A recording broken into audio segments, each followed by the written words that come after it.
Guys welcome back to my channel. আর আজকে আমি কোন গুরুর দীক্ষা লইছি এটা আপনাদেরকে আমি পরে জানাবো। আর এখন আমি যাইতাছি যোন গুরুর দীক্ষা লইছিলাম ওই মন্দিরে যাইতাছি, আর আপনারা দেখা থাকেন, আমি সবটা কইমু আপনাদেরকে। এই তো আমি রেডি হয়ে গেলাম এখন। আর আমি অ্যাকচুয়ালি যাইতেছি এখন কোন গুরুর দীক্ষা লইছি এটা আপনাদেরকে আমি পরে বলবো। আর আপনারা দেখা দেখেন আমি কোনখানে যাইতেছি। অ্যাকচুয়ালি কীর্তন আছে ওই গুরুর, এইটা লেগে আমরা ওইখানে যাই। আর আমি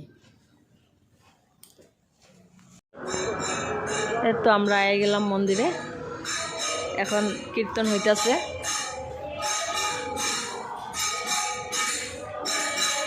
আপনাদেরকে দেখাবো।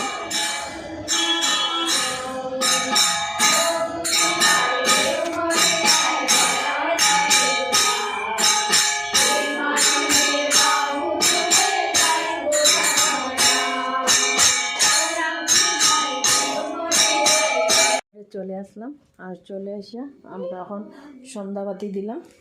তো সন্ধ্যাবাতি, আর আমি যোন মন্দিরে গেলাম ওই মন্দির হয়েছে অনুকূল ঠাকুরের। হ্যাঁ, অনুকূল ঠাকুরের দীক্ষা লইছি আমি, আর অনেকটা ভালো লাগলো গিয়া। আর কীর্তনে যাইলে মানে মনটা বহুত ভালো লাগে আর কি। তো এটাই। আর আপনারা কে কে দীক্ষা লওয়া আছে অনুকূল ঠাকুরে আমার একটু কমেন্টে জানাইবেন। Bye bye.